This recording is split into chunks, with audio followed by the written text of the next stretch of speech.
by ICRA this September in Mumbai. Presided over by Shri R.P.N. Singh, Honorable Minister of State for Corporate Affairs. Guest of Honour, Mr. Adi Godrej, Chairman, Godrej Group. Presented by DHL, Excellence Simply Delivered.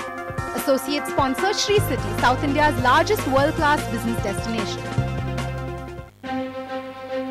ये है network 18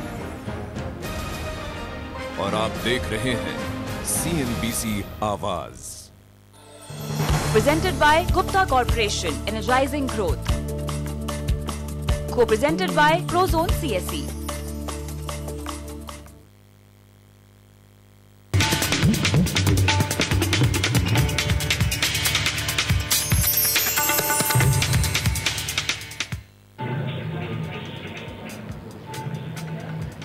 स्वागत है आपका एक बार फिर नई future city Nagpur में। CNBC आवाज ने पहचाना है नागपुर को देश के एक उभरते हुए शहर के रूप में। नागपुर जो अब तक जाना जाता रहा है अपने संतरों के लिए, लेकिन इसके अलावा हम बता रहे हैं आपको कि यह बन रहा है देश का लॉजिस्टिक्स हब, एविएशन हब और इंडस्ट्रीज का एक बहुत बड़ा केंद्र भी। नागपुर के बहुत सारे विकास के पहलुओं पर हमने चर्चा की। अब इस प्लेटफॉर्म पर CNBC आवाज लेकर आया है यहाँ के बड़े स्टेक होल्डर्स को। हमारे साथ यहाँ पर मौजूद है महाराष्ट्र सरकार के जन संरक्षण मंत्री और नागपुर के विधायक डॉक्टर नितिन राउत। डॉक्टर राउत, आपका बहुत स्वागत है। इसके अलावा नागपुर ही नहीं, पूरे विदर्भ के विकास के सरोकार रखने वाली संस्था विदर्भ इकोनॉमिक डेवलपमेंट काउंसिल के प्रेसिडेंट देवेंद्र पारेख भी हमारे साथ मौजूद हैं। पारेख जी, आपका बहुत स्वागत है। और इसके साथ ही साथ जाने माने इंडस्ट्रियलिस्ट हमारे साथ हैं पद्मेश गुप्ता, जो अलग अलग कई सेक्टर्स में खासतौर पे इंफ्रास्ट्रक्चर से जुड़े हुई कंपनीज में बड़ा हिस्सा रखते हैं और इंडस्ट्रीज को रिप्रेजेंट भी कर रहे हैं यहाँ पे। और नागपुर की एक और जानी मानी कंपनी जायसवाल निको, उसकी ओर से हमारे साथ जुड़ रहे हैं मिस्टर शॉ, कंपनी के चेयरमैन। और इसके साथ ही साथ हमारे स्टूडियो में दो और खास मेहमान भी मौजूद हैं। लोकमत, जो कि एक जाना माना मीडिया ब्रांड है, उसके MD मिस्टर देवेंद्र दर्डा हमारे साथ मौजूद हैं स्टूडियो में। और साथ ही साथ हमारे साथ मिस्टर UPS मदान भी जुड़ रहे हैं। चूंकि हम मिहान की बात करेंगे, एक लॉजिस्टिक्स हब की बात करेंगे, तो हमारे साथ महाराष्ट्र एयरपोर्ट डेवलपमेंट कंपनी के मिस्टर मदान भी होंगे, जो अपनी राय देंगे और बताएंगे किस तरह से एक लॉजिस्टिक्स हब के तौर पर, एविएशन हब के तौर पर ये नागपुर शहर उभरने वाला है। शुरुआत करते हैं यहाँ पे चर्चा की डॉक्टर राउत के साथ, जो कि जनप्रतिनिधि हैं। जाहिर है कि ये रिप्रेजेंट कर रहे हैं नागपुर को पूरे देश के सामने। तो ये बताइए कि आपका क्या विजन है यहाँ से आगे, कौन सी इंडस्ट्रीज हैं जो नागपुर को फ्यूचर सिटी बनाने वाली हैं अगले 5 सालों के दौरान? मैं सबसे पहले तो CNBC आवाज को धन्यवाद देना चाहूंगा कि उन्होंने एटलीस्ट देर क्यों ना हुई हो, लेकिन देर हुई लेकिन दुरुस्त समय पर एक फ्यूचरिस्टिक सिटी नागपुर के बारे में सारे देश के लोगों को, राष्ट्र के लोगों को समझाने की इस द्वारा कोशिश की है। इसका प्रोग्राम के द्वारा नागपुर सही मायने में देखा जाए तो it's the 0 mile destination of India. बल्कि मैं तो ये समझता हूं कि अगर एशिया के मैप पर अगर हम चले जाए तो एशिया का भी 0 माइल नागपुर ही कहलाएगा। नागपुर वैसे देखा जाए तो रस्तों से और हवाई चैनल से पूरी तरीके से जुड़ा हुआ है। एक ऐसी सिटी है कि जिसको यहां gateway of wild life sanctuaries कहा जाता है। बिल्कुल। नागपुर के आजू बाजू में इर्द गिर्द 5-6 ऐसे वाइल्ड लाइफ सेंचुरीज है, टाइगर रिसोर्ट्स है।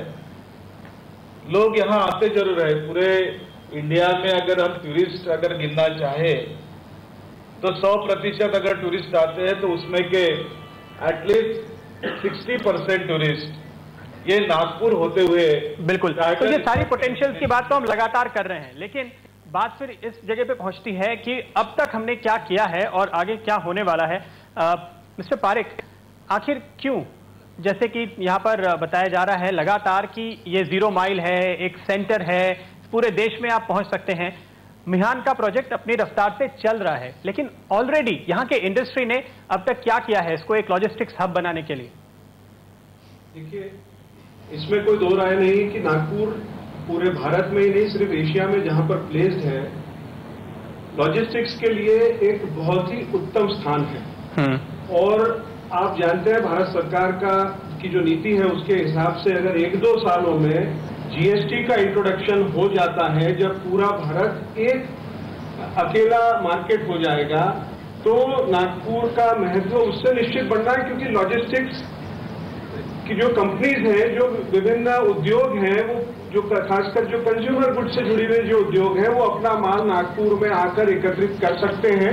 भले उनके मैन्युफैक्चरिंग पॉइंट देश में कई जगह पर हो, लेकिन एक जगह अपना माल एकत्रित कर सकते हैं और यहां से पूरे देश में वितरण कर सकते हैं। तो ये समय की बात है, लेकिन वेद से हमने हमेशा इस बात को आगे बढ़ाया है कि अगर लॉजिस्टिक हब नागपुर को हम बनाते हैं तो ये व्यवस्थित रूप से होना चाहिए। ओके, तो आप कह रहे हैं कि जीएसटी का इंट्रोडक्शन हुआ तो एक फ्री मार्केट होगा उस समय, मिहान की जो भी ग्रोथ हो, लेकिन नागपुर अपने आप ही एक सेंटर हो जाएगा, अट्रैक्टिव मार्केट होगा, तो शायद कंपनीज खुद से यहां आना चाहेंगी, मिहान के अंदर हो या उसके बाहर। चूंकि हम मिहान की बात कर रहे हैं तो मिस्टर मदान के पास चलते हैं, जानते हैं उनकी राय। मदान साहब, ये बताइए कौन कौन से इंडस्ट्रीज हैं जिनको मदद मिलेगी जो यहाँ पे आएंगी? मिहान प्रोजेक्ट जो है ये मल्टी प्रोडक्ट प्रोजेक्ट है। इसमें हर तरह के इंडस्ट्रीज के लिए सुविधा है, लेकिन ज़्यादातर इसमें जो हमारे आईटी बेस्ड इंडस्ट्रीज़ हैं, information and technology based industries, उनको प्रायोरिटी दी गई है। और अभी तक जो हमने जगह दी है इस हमारे मिहान एसईजेड में, जो मेन आईटी इंडस्ट्रीज़ या कंपनीज़ हैं अपने कंट्री में, वो सब ने जगह ली हुई है। तो पहले शुरुआत में तो वही ज़्यादा रहेंगी, लेकिन दूसरे जो मैन्युफैक्चरिंग हैं, जेम्स एंड ज्वेलरी है या कुछ और तरह की नॉन पोल्यूटिंग टेक्सटाइल गारमेंट्स वगैरह की हैं, तो वो उस तरह की कंपनीज भी यहाँ पे आ सकती हैं। और एज आई सेड कि सभी को ही मौका है इस जगह पे एसईजेड में अपना यूनिट स्थापित करने का। चलिए, मिहान को लेकर बहुत सारी अपॉर्चुनिटीज निकल कर आ रही, बहुत उम्मीदें भी जुड़ी हैं। लेकिन मिस्टर पद्मेश गुप्ता, आपसे समझना चाहेंगे एज एन एंटरप्रेन्योर, आप क्या कर रहे हैं यहाँ पर कि मिहान जैसे प्रोजेक्ट के डेवलपमेंट में यहाँ पर कुछ प्रोग्रेस हो और आप फिर आपकी जैसी इंडस्ट्रीज उसका फायदा वहाँ से आपको मिल सके? मैडम देखिए कि मिहान एक विदर्भ वासियों के लिए बहुत बड़ा अपॉर्चुनिटी थी। इनफैक्ट थी इसलिए कह रहा हूँ कि इस अपॉर्चुनिटी को हम टाइमली इनकैश नहीं कर पाए। उसके बहुत सारे रीजंस हैं, मदान साहब आकर के शायद और अच्छे से इसको बेटर करेंगे।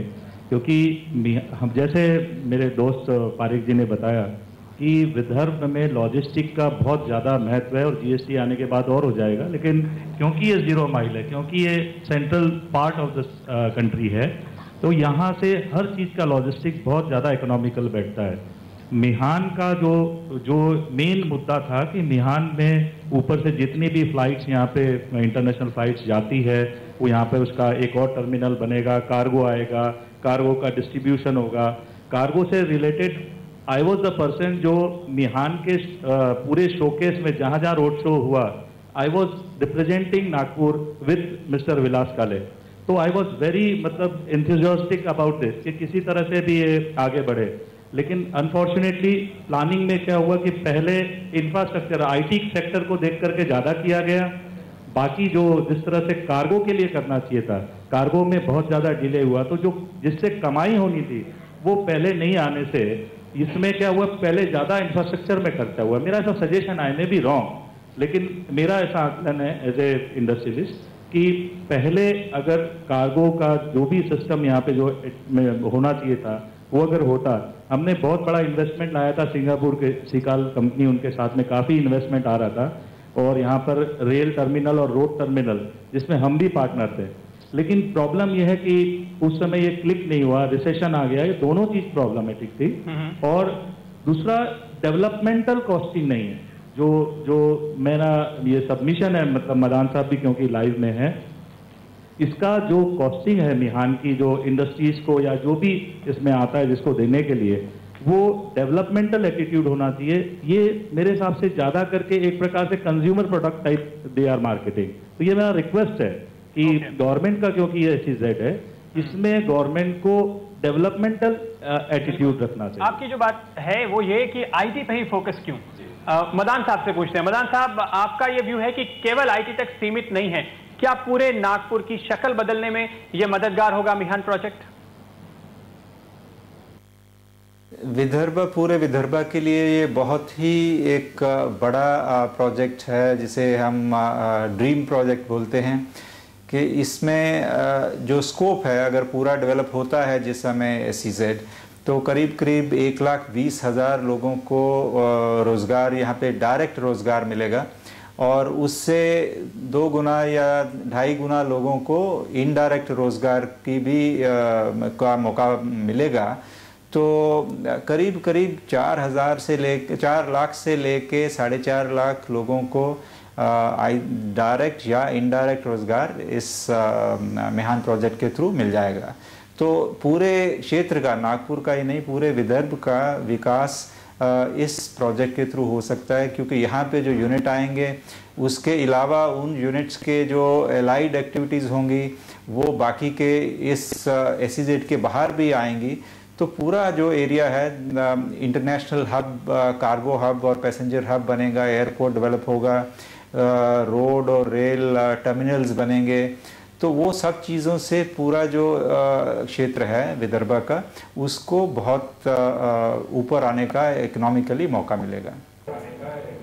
तो बहुत उम्मीदें जुड़ी हुई हैं यहाँ पर मिहान से। लगता है बहुत अपॉर्चुनिटीज निकल कर आएंगी और एम्प्लॉयमेंट को भी सहारा मिलेगा।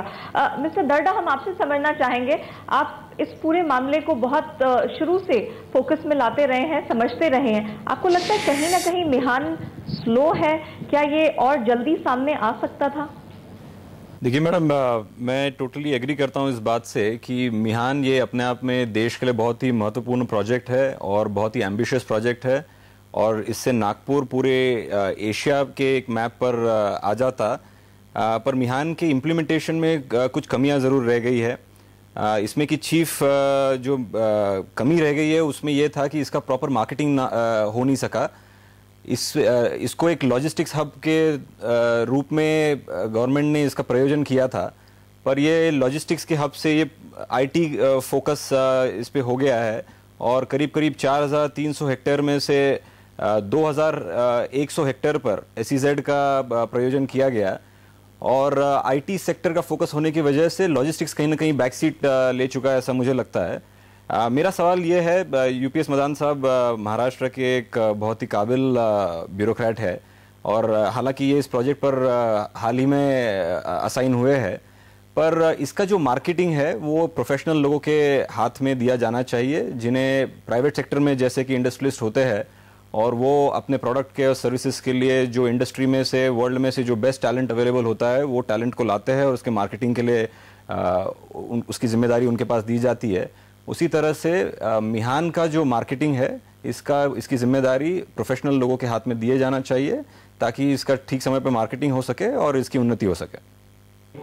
बिल्कुल, तो की जरूरत है। जो पोटेंशियल है नागपुर की, केवल मिहान ही नहीं, इसके बाहर भी, वो सबको बताने की जरूरत है, और CNBC आवाज का ये इनिशिएटिव इसीलिए यहाँ पर आज लिया गया है, और यही वजह है कि हम आपको ये सारी जानकारियां दे रहे हैं। लेकिन और भी काफी कुछ किए जाने की जरूरत है। कई और एरियाज हैं जहां पे नागपुर में पोटेंशियल है, उन पर पूछेंगे। हमारे साथ जो भी इंडस्ट्रियलिस्ट यहाँ पे मौजूद हैं, जो सरकार के प्रतिनिधि मौजूद हैं, उन सभी की राय, लेकिन एक छोटे से ब्रेक के बाद।